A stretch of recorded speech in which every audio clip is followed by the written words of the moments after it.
इस वीडियो में हम बात करेंगे डीएसएसबी की जो न्यू रिक्रूटमेंट नोटिफिकेशन है आपके असिस्टेंट टीचर प्राइमरी पोस्ट, इसका ऑनलाइन फॉर्म आप कैसे अप्लाई कर सकते हैं। ये इसका ऑफिशियल ऑनलाइन अप्लाई पोर्टल है जहां से आपको इसमें ऑनलाइन आवेदन करना होता है।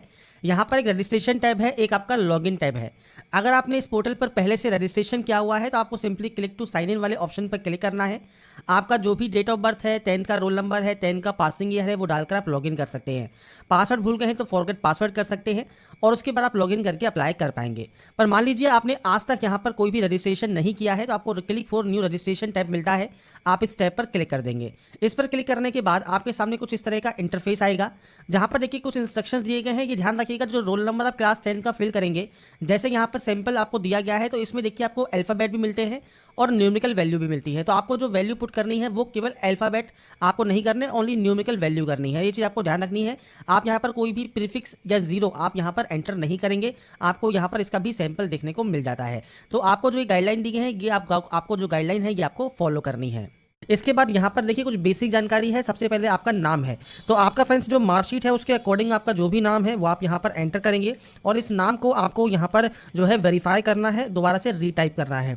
इसके बाद है आपका डेट ऑफ बर्थ, तो आप इस कैलेंडर पर जाएंगे, आपके फ्रेंड्स जो भी डेट ऑफ बर्थ है वो आप इस कैलेंडर के माध्यम से सेलेक्ट कर सकते हैं, डेट, मंथ एंड ईयर। इसके बाद दोबारा से आपको इसे रीटाइप भी करना होगा। तो यहाँ पर देखिए जो डाटा है वो सिर्फ मैं सैंपल के तौर पर शो कर रहा हूँ, आपकी एक्चुअल डाटा आपको देनी होगी। इसके बाद 10th का रोल नंबर क्या है वो आपको यहाँ पर देना है, वो आप यहाँ पर एंटर करेंगे। इसके बाद फ्रेंड्स आपको यहाँ पर आपका जो रोल नंबर है वो आपको रीटाइप करना होगा। 10th का पासिंग ईयर क्या है, मतलब आपने इसका पास किया है, वो जानकारी आपको देनी है। और ये ध्यान रखिएगा जो भी जानकारी आप दे रहे हैं वो 10th की मार्कशीट के अकॉर्डिंग आप एंटर करेंगे। आपका जेंडर क्या है वो आपको देना है, नेशनलिटी हो गई। इसके बाद सेम आपका फादर नेम है, मदर नेम है, स्पाउस नेम है, तो वो आप यहाँ पर एंटर कर सकते हैं। इसके बाद है आपका 10 डिजिट का मोबाइल नंबर और आपकी मेल आईडी। तो आपका जो भी active and valid mobile number है और मेल आईडी है वो आपको एंटर करना है। इसके बाद गेट ओटीपी पर क्लिक करना है। आपके मोबाइल पर और आपकी मेल आईडी पर एक ओटीपी आएगी, वो ओटीपी आपको यहाँ पर टाइप करनी होगी। इसके बाद आपका फ्रेंड जब आपका ओटीपी वेरीफाई हो जाएगा, इसके बाद नीचे आता है आईडी प्रूफ। अगर देखिए आपके पास आधार कार्ड है और आप यहाँ पर यस करते हैं तो अपने आधार कार्ड का नंबर दीजिए 2 बार। इसके बाद आधार कार्ड पर जो नाम है वो आपको 2 बार देना है और उसके बाद सिंपली आपको पासवर्ड क्रिएट करना है। पर मान लीजिए आप रजिस्ट्रेशन आधार कार्ड के साथ नहीं कर रहे हैं तो आप यहाँ पर नो करेंगे। नो करने पर कोई भी ID proof, driving licence, PAN card, passport, voter ID, आप कोई भी एक ऑप्शन को सेलेक्ट कर लें। जैसे मान लीजिए पैन कार्ड आप सेलेक्ट कर लेते हैं तो पैन कार्ड का जो नंबर है वो आपको देना है, नाम देना है और पैन कार्ड आपको यहाँ पर अपलोड करना होगा। अब आईडी प्रूफ जो आपको अपलोड करना है वो 15 से 60 KB में आपको अपलोड करना होगा। आपको यहाँ पर डायमेंशन वगैरह आपको यहाँ पर दी गई हैं। इसके बाद आता है आपका पासवर्ड। अब पासवर्ड कैसा होना चाहिए तो आपको यहाँ पर देखिए गाइडलाइंस दी गई हैं। और इसके अलावा फ्रेंड्स मैं आपको यहाँ पर देखिए जो सैंपल है वो भी शो कर देता हूँ। कुछ इस तरह का पासवर्ड देखिए जो आप बनाएंगे, यहाँ पर आपको कैपिटल लेटर्स यूज़ करने हैं, स्मॉल लेटर्स यूज़ करना है, नंबर्स यूज़ करने हैं, स्पेशल कैरेक्टर आपको यहाँ पर यूज़ करने हैं, मतलब @ परसेंटेज हैश आप यूज़ कर सकते हैं। तो कुछ इस तरह का पासवर्ड आपको बनाना होगा। पासवर्ड बनाने के बाद उसे कन्फर्म करना होगा, अंडरटेकिंग करनी होगी, प्रीव्यू आप चेक कर सकते हैं। इसके बाद डिक्लेयर करके आप यहाँ से सिंपली सबमिट कर देंगे। इसके बाद फ्रेंड्स आपका देखिए जो रजिस्ट्रेशन है वो कंप्लीट हो जाएगा। अब आपको क्लिक टू साइन इन पर क्लिक करना है और आपकी देखिए जो भी डेट ऑफ बर्थ है, 10 का रोल नंबर है, पासिंग ईयर है और जो आपका पासवर्ड है ये डालकर आप यहाँ से साइन इन या लॉगिन कर लेंगे। इसके बाद फ्रेंड्स आप जैसे ही अपने पोर्टल पर लॉगिन होंगे, यहाँ पर आपको देखिए असिस्टेंट टीचर प्राइमरी का ऑप्शन मिल जाएगा और आप यहाँ पर अप्लाई वाले ऑप्शन पर क्लिक कर देंगे। इसके बाद यहाँ पर नेक्स्ट ऑप्शन जो आएगा वो आपके एड्रेस का रहेगा। तो आपको यहाँ पर फ्रेंड्स देखिए जो आपका एड्रेस है, पूरा एड्रेस आप यहाँ पर एंटर कीजिएगा और यहाँ पर फ्रेंड्स जो एड्रेस आप एंटर करेंगे उसमें आपको आपका स्टेट, डिस्ट्रिक्ट देना है। इसके बाद आपका जो पिन कोड है वो आप यहाँ एंटर करेंगे। प्रेजेंट और परमानेंट एड्रेस सेम है तो आप सेमस पर क्लिक कर सकते हैं। इसके बाद है कैटेगरी। सबसे पहले जनरल है तो जनरल में कोई ऑप्शन नहीं आता। अगर आप यहाँ पर ओबीसी कैटेगरी से बिलोंग करते हैं तो यहाँ पर ध्यान रखिएगा, ओबीसी अगर आप दिल्ली हैं तो ही आपको यहाँ पर रिजर्वेशन मिलेगा। अगर आप ओबीसी आउटसाइड दिल्ली हैं तो आपको जनरल की तरह यहाँ पर ट्रीट किया जाएगा। तो ये ओबीसी कैंडिडेट के लिए है, केवल ओबीसी दिल्ली वाले कैंडिडेट को ही यहाँ पर ओबीसी का रिजर्वेशन मिलता है। और यहाँ पर पूछता है कि आपके पास नॉन क्रीमी लेयर सर्टिफिकेट है या नहीं है, वो जानकारी आपको देनी है। और आपके एनसीएल सर्टिफिकेट का फ्रेंड्स आपको यहाँ पर जो है जानकारी प्रोवाइड करनी होगी। अब इशूइंग अथॉरिटी एसडीएम, जिला मजिस्ट्रेट, तहसीलदार जो भी है वो आपके सर्टिफिकेट पर मेंशन होता है वो आप दे सकते हैं। एससी या एसटी कैंडिडेट है, सेम आपका सर्टिफिकेट नंबर, इशू डेट क्या है वो आपको देना है। आपका अथॉरिटी कौन सा है, और इसके बाद सर्टिफिकेट इशू किस स्टेट से हुआ है वो आपको देना है। SC ST फ्रेंड्स या EWS कैटेगरी से बिलोंग करते हैं तो आपके पास सेंट्रल गवर्नमेंट का जो सर्टिफिकेट होता है वो अगर आपके पास है आप यहाँ पर जानकारी दे सकते हैं। केवल OBC में ही, OBC दिल्ली वाले कैंडिडेट को ही रिजर्वेशन मिलता है, बाकी अदर कैंडिडेट को जनरल में ही अप्लाई करना है। यहाँ पर अगर आप आपने फ्रेंड्स यहाँ पर देखिए जैसे कॉन्ट्रैक्ट बेसिस पर आपने डिपार्टमेंट में काम किया है, डिपार्टमेंटल कैंडिडेट है 3 साल की कंटिन्यूस सर्विस के साथ, या फिर आप गवर्नमेंट सर्वेंट्स हैं या आप एक्स सर्विसमैन हैं, तो आप अपने अकॉर्डिंग यहाँ पर ऑप्शन को सेलेक्ट कर सकते हैं। गेस्ट या कॉन्टैक्ट टीचर है मान लीजिए तो आप इस ऑप्शन को सेलेक्ट कर सकते हैं। इसके अलावा फ्रेंड्स यहाँ पर आपको सिंपली इसके बाद डिक्लेयर करना होगा, डिक्लेयर करने के बाद सेव एंड नेक्स्ट करना होगा। तो बेसिक इन्फॉर्मेशन रहेंगी जो कि आप यहाँ पर एंटर करेंगे। इसके बाद नेक्स्ट ऑप्शन आता है फोटोग्राफ अपलोड का, फोटोग्राफ के अलावा सिग्नेचर अपलोड का और आपके थंब इंप्रेशन अपलोड का। अब यहाँ पर एक आपको जो ध्यान रखनी है वो है फ्रेंड्स आपके पिक्सल के साइज यहाँ पर दिए गए हैं। ये आपका जो फोटो है ये पोस्ट कार्ड साइज फोटोग्राफ रहता है जो कि 5x7 इंच का रहेगा। अगर आपके पास ये फोटो नहीं है या आप फोटो को रिसाइज करना चाहते हैं तो यहाँ पर एक ऑप्शन है क्रॉप फोटो ऑनलाइन, आप इस पर क्लिक करेंगे। इसके बाद फ्रेंड्स एक ऑफिशियल ऑनलाइन पोर्टल आपके सामने ओपन हो जाएगा जो कि DSSB ने ही इशू किया हुआ है। आपके सामने जो ये ऑप्शन है यहाँ पर आपको ब्राउज पर क्लिक करना होगा और अपनी फाइल को यहाँ पर इंपोर्ट करना होगा। इंपोर्ट करने के बाद आपके सामने देखिए आपकी जो फोटो है वो यहाँ पर आ जाएगी और इसका जो एक्चुअल पिक्चर होगा वो आपको यहाँ पर देखने को मिलेगा। बेसिक पर जाइए, रिसाइज पर जाइए और रिसाइज पर जाने के बाद यहाँ पर विड्थ और हाइट है। आपको यहाँ पर देखिए लॉक अनलॉक का ऑप्शन मिलता है, आप इसे अनलॉक कर सकते हैं। अब आप आइए अपने पोर्टल पर, यहाँ पर देखिए विड्थ है 480, हाइट है 672। तो इसके लिए फ्रेंड्स इस पोर्टल पर आइए और यहाँ पर फ्रेंड्स यही वैल्यू जो आपको यहाँ पर दी गई है वो आपको यहाँ पर एंटर करनी है, जैसे 480 और यहाँ पर आपको एंटर करना है 672। ये करने के बाद आपको अप्लाई वाले ऑप्शन पर क्लिक करना है। आपकी देखिए साइज यहाँ पर रिसाइज हो जाएगी। ये जब रिसाइज यहाँ पर हो जाती है फाइल पर जाइए और फाइल पर जाने के बाद देखिए सेव इमेज JPG का ऑप्शन है, आप इस यहाँ से जो है इस इमेज को सेव कर लेंगे। सेव करने के बाद आप इससे यहाँ पर पोर्टल पर आएंगे, ब्राउज पर आएंगे और इसके बाद फ्रेंड्स आपकी इमेज को आप यहाँ पर सेलेक्ट करेंगे और यहाँ से फिर उसके बाद आप इसे अपलोड कर देंगे। और इसके बाद फ्रेंड्स आपका देखिए जो फोटोग्राफ है वो यहाँ पर अपलोड हो जाएगा और ऐसे ही अब आपको यहाँ पर सिग्नेचर अपलोड करना है, थंब इंप्रेशन आपको अपलोड करना है। अब यहाँ पर फ्रेंड्स मान लीजिए फाइल का साइज कम है तो आप इसे रिसाइज भी करना चाहते हैं तो देखिए आप PI7 इमेज टूल पर आ सकते हैं।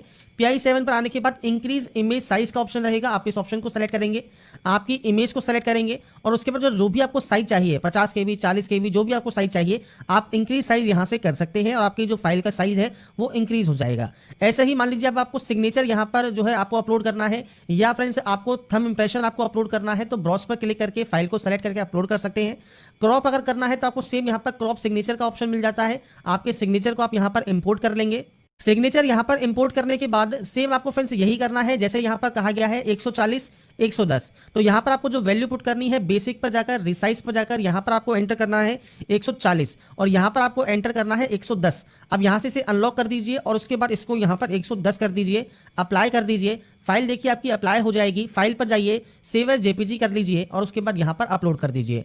ऐसे ही जब आपका लेफ्ट थंब इंप्रेशन अपलोड करेंगे तो आपको फ्रेंड्स यहाँ पर देखिए जो भी आपका साइज वगैरह है इसे फ्रेंड्स आपको यहाँ पर जैसे हमने 140 110 रखा है अब आपको यहाँ पर रखना है 110 और 140। आपको यहाँ पर भी क्रॉप LTI ऑनलाइन का ऑप्शन मिलेगा, आप यहाँ से इसे दोबारा से फ्रेंड्स आपकी जो भी फाइल है उसे सेलेक्ट करके आप यहाँ पर जो है रिसाइज कर सकते हैं। और अगर आपको साइज को जो है आपको इंक्रीज करना है तो आप PI7 की वेबसाइट पर जा सकते हैं। तो आपको सिंपली ब्राउज पर क्लिक करना है और इसके बाद फ्रेंड्स आपको यहाँ पर आपकी देखिए जो फाइल है वो आपको यहाँ पर अपलोड करनी है। जब ये अपलोड हो जाती है, अपलोड होने के बाद आपको नेक्स्ट स्टेप पर जाना होगा। इसके बाद फ्रेंड्स नेक्स्ट ऑप्शन यहाँ पर देखिए आपका आता है क्वालिफिकेशन का। अब यहाँ पर देखिए 2 वैकेंसीज हैं जो कि फ्रेंड्स अलग अलग डिपार्टमेंट में रहेंगी और इनके लिए क्वालिफिकेशंस आपको दी गई हैं।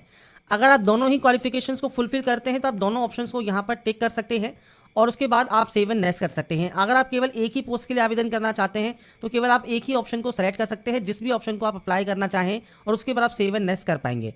इसके बाद आपको सिंपली सेव एंड नेक्स्ट करना होगा। सेव एंड नेक्स्ट करने के बाद यहाँ पर आता है डिपार्टमेंट ऑप्शन। तो आपको यहाँ पर देखिए डिपार्टमेंट का ऑप्शन सेलेक्ट करना है। जैसे मान लीजिए आप एक डिपार्टमेंट यहाँ पर सेलेक्ट करते हैं, उस डिपार्टमेंट के अंतर्गत आपके फ्रेंड से जो भी क्वालिफिकेशंस रिक्वायर्ड हैं वो आपको यहाँ पर शो होती हैं। अब जैसे यहाँ पर आपको 5 ऑप्शंस मिलते हैं, जैसे आपको यहाँ पर देखने को मिलता है 2 year diploma in elementary education, plus में CTET, प्लस में सीनियर सेकेंडरी या उसके इक्विवेलेंट, प्लस में जो आपकी सब्जेक्ट है ये आपने फ्रेंड्स एज ए सब्जेक्ट पढ़ी है जो है सेकेंडरी लेवल पर, या सीटेड बाय सीबीएसई है, 2 साल का डिप्लोमा इन स्पेशल एजुकेशन है, सीनियर सेकेंडरी उसके इक्विवेलेंट है। तो आपको यहाँ पर देखिए कुछ इस तरह के ऑप्शंस यहाँ पर देखने को मिलते हैं। तो ये फ्रेंड्स आपको यहाँ पर देखना है आप इनमें से किस पोस्ट के लिए जो एलिजिबल आप कर रहे हैं उसमें आपके पास क्वालिफिकेशन क्या है। अब जो भी ऑप्शन आप सेलेक्ट करेंगे उसके अकॉर्डिंग आपको ऑप्शंस यहाँ पर मिलेंगे। जैसे आपको यहाँ पर 12th का ऑप्शन मिलता है, आप 12 सेलेक्ट कर लीजिएगा। यहाँ पर डिसिप्लिन सेलेक्ट करना है, यहाँ पर आपको परसेंटेज सेलेक्ट करनी है, आपकी जो परसेंटेज आई है, इसके बाद किस स्टेज से आपने इसको पास किया है। इसके अलावा आपके यहाँ पर देखिए बोर्ड का नाम क्या है, अगर आपको बोर्ड का नाम मिल जाता है तो ठीक है, नहीं मिलता है आप अदर सेलेक्ट कीजिएगा और पूरा बोर्ड का नाम आप यहाँ पर मेंशन कर दीजिएगा। यहाँ पर आपको passing date and passing month देना होगा और ये जानकारी आपकी मार्कशीट पर अवेलेबल होती है। आप उसके अकॉर्डिंग जानकारी यहाँ पर एंटर कर देंगे और उसके बाद यहाँ से इस डाटा को इंसर्ट कर देंगे। इंसर्ट करने के बाद फ्रेंड्स अब आपको ऐड वाले ऑप्शन पर क्लिक करना है। ऐड वाले ऑप्शन पर क्लिक करने के बाद जैसे अब आपका डिप्लोमा है तो आपको यहाँ पर डिप्लोमा सेलेक्ट करना है। इसके बाद सेम आपका परसेंटेज क्या है, स्टेट कौन सा है, किस स्टेट से आपने इसको पास किया है, आपका फ्रेंड्स यूनिवर्सिटी इनमें से कौन सा है वो आप यहाँ पर दे सकते हैं। और ये फ्रेंड्स यहाँ पर सेलेक्ट करने के बाद आपको यहाँ पर आपका जो passing month and passing year है वो आपको यहाँ पर प्रोवाइड करना होगा, आपने इसको कब पास किया है, और उसके बाद आपको सिंपली इसे भी ऐड कर देना है। तो अभी तक की जो जानकारी है वो फ्रेंड्स सिर्फ मैंने सैंपल के तौर पर एंटर की है, आप अपने अकॉर्डिंग यहाँ पर डाटा को एंटर कीजिएगा। ऐसे ही अब आपका सीटेट है तो सीटेट सेलेक्ट कीजिए, यहाँ पर सीटेट बाय सीबीएसई है, आपका परसेंटेज क्या है, इसके अलावा फ्रेंड्स किस स्टेज से आपने इसको पास किया है, आपके बोर्ड का नाम क्या है, आपका month and year of passing क्या है वो आपको देना है। तो ये बेसिक ऑप्शंस रहेंगे जो कि आपको यहाँ पर एंटर करना है। आपके अकॉर्डिंग आपका जो भी ऑप्शन है वो आप सेलेक्ट कर सकते हैं और आपके बोर्ड या यूनिवर्सिटी की जानकारी, पासिंग मंथ एंड ईयर की जानकारी आप यहाँ पर एंटर कर सकते हैं। इसके बाद फ्रेंड्स आप यहाँ पर देखिए इस ऑप्शन को भी टिक करेंगे कि आपने एज ए सब्जेक्ट पढ़ा हुआ है और उसके बाद आप इसे फाइनल जो है सेव कर सकते हैं। तो यहाँ पर फ्रेंड्स देखिए जब आपकी डाटा जो सेव है वो हो जाती है, इसके बाद फ्रेंड्स आपका यहाँ पर देखिए जो ये ऑप्शन है ये वाले फ्रेंड्स ऑप्शन आपका कंप्लीट हो जाएगा एक डिपार्टमेंट के लिए। अब यहाँ पर क्योंकि अगर आप एक डिपार्टमेंट के लिए अप्लाई कर रहे हैं तो एक ही आपको डिटेल फिल करनी है। अगर आपने दोनों ही डिपार्टमेंट सेलेक्ट किए हैं तो आप सेकंड को भी यहाँ पर ऑप्शन को सेलेक्ट करेंगे। अब आपको फ्रेंड्स यहाँ पर देखिए इस डिपार्टमेंट के अंतर्गत जो है आपकी क्वालिफिकेशन दी गई है, आप इस ऑप्शन को टिक करेंगे और उसके बाद आप इस क्वालिफिकेशन की जानकारी जो है या एंट्रीज हैं वो आपको इस वाली पोस्ट के लिए भी करना होगा। जैसे 12th है तो 12th की जानकारी सेम, डिसिप्लिन, आपका परसेंटेज, स्टेट, बोर्ड या यूनिवर्सिटी आपको देना होगा। सेम ऐसे ही डिप्लोमा के लिए आपको ऑप्शन को सेलेक्ट करना होगा और अपनी जानकारी प्रोवाइड करनी होगी। और ऐसे ही आपका सीटेट क्वालिफाइड होना चाहिए तो आप यहाँ पर सीटेट बाय सीबीएसई सेलेक्ट करेंगे। सेम आपको यहाँ पर जो है जो आपका फ्रेंड्स स्टेट है वो आपको सेलेक्ट करना है, आपका बोर्ड कौन सा है वो आपको सेलेक्ट करना है, सीबीएसई मेंशन कर देना है, passing date and passing month आपको देना होगा। तो ये आपको अलग अलग जानकारी प्रोवाइड करनी होगी आपके अलग अलग डिपार्टमेंट के अकॉर्डिंग। बस ये ध्यान रखना है जिस भी डिपार्टमेंट के आप आवेदन कर रहे हैं उसमें फ्रेंड्स ऑटोमेटिकली देखिए वो ग्रीन हो जाएगा। जैसे ही वो ग्रीन हो जाएगा उसके बाद आप सेकंड डिपार्टमेंट के लिए भी आवेदन कर सकते हैं। अगर आपने केवल एक ही डिपार्टमेंट सेलेक्ट किया है तो आप केवल एक में ही आवेदन कर पाएंगे। ये चीज़ आपको ध्यान रखनी है। और इसके बाद इस ऑप्शन को भी आपको टिक करना है और जानकारी फिल करने के बाद अगर आपके पास डिजायरेबल क्वालिफिकेशन है तो आप दे सकते हैं, नहीं है तो आप नो भी कर सकते हैं, ये मैंडेटरी नहीं रहता। इसके बाद फ्रेंड्स आप यहाँ से डाटा को सेव कर देंगे। यहाँ पर फ्रेंड्स ध्यान रखिएगा जो भी डिटेल्स हैं, जो भी गाइडलाइंस हैं वो मैंने आपको डेमो के तौर पर, गाइडलाइंस के तौर पर दी है। एक बार फॉर्म को फिल करने से पहले, क्वालिफिकेशन क्राइटेरिया को फिल करने से पहले और सेव करने के बाद आपके फॉर्म को सबमिट करने से पहले नोटिफिकेशन को ध्यान से जरूर पढ़ लें, फॉर्म अप्लाई की गाइडलाइंस को चेक कर लें, उसके बाद ही डिटेल्स को फिल करें और फाइनल सबमिट करें। यहाँ पर फ्रेंड्स मैंने आपको सिर्फ एक डेमो दिया है कि क्या क्या जानकारी आपको यहाँ पर फिल करनी होती है। जब आप इस सब जानकारी को फिल कर देंगे नेक्स्ट स्टेप पर जाएंगे। इसके बाद आपको आपका प्रीव्यू देखने को मिलेगा। अगर आप प्रीव्यू से सेटिस्फाई हैं तो आप सिंपली यहाँ से डिक्लेयर कर सकते हैं और डिक्लेयर करने के बाद आपको फ्रेंड्स यहाँ पर देखिए कोई एडिट करना है तो आप एडिट कर सकते हैं। अगर आपको कोई भी जानकारी एडिट नहीं करनी है तो ही आप लास्ट में पे ऑनलाइन और सबमिट फाइनल एप्लीकेशन पर क्लिक करेंगे। अब यहाँ पर फ्रेंड्स देखिए आपको पे ऑनलाइन का एक ऑप्शन मिलता है, आप इस ऑप्शन पर क्लिक करेंगे और इस ऑप्शन पर क्लिक करने के बाद आपके सामने फ्रेंड्स देखिए जो पेमेंट गेटवे है ये ओपन हो जाएगा। और जो ये पेमेंट गेटवे जब आपके सामने ओपन हो जाता है इसमें फ्रेंड्स आप डेबिट कार्ड से पेमेंट कर सकते हैं, नेट बैंकिंग से पेमेंट कर सकते हैं, यूपीआई से करना चाहते हैं तो यूपीआई क्यूआर कोड सेलेक्ट कीजिए, पे नाउ पर क्लिक कीजिए और उसके बाद फ्रेंड्स आपका जो पेमेंट है वो आप यहाँ से कंप्लीट कर सकते हैं। और पेमेंट जब आपका कंप्लीट हो जाएगा उसके बाद अपना एप्लीकेशन फॉर्म का जो प्रिंट आउट है वो सेव या डाउनलोड करके अपने पास आप रख पाएंगे। तो यहाँ पर फ्रेंड्स देखिए जानकारी है डीएसएसबी पीआरटी ऑनलाइन फॉर्म 2025 आप कैसे अप्लाई कर सकते हैं, या DSSB assistant teacher online form 2025 आप कैसे अप्लाई कर सकते हैं, उसकी जानकारी मैंने आपको प्रोवाइड कर दी है। अगर आपको हमारा ये वीडियो अपडेट पसंद आया है तो लाइक सब्सक्राइब जरूर कीजिएगा। बाकी की जानकारी के लिए ऐसे ही बने रहिए हमारे साथ।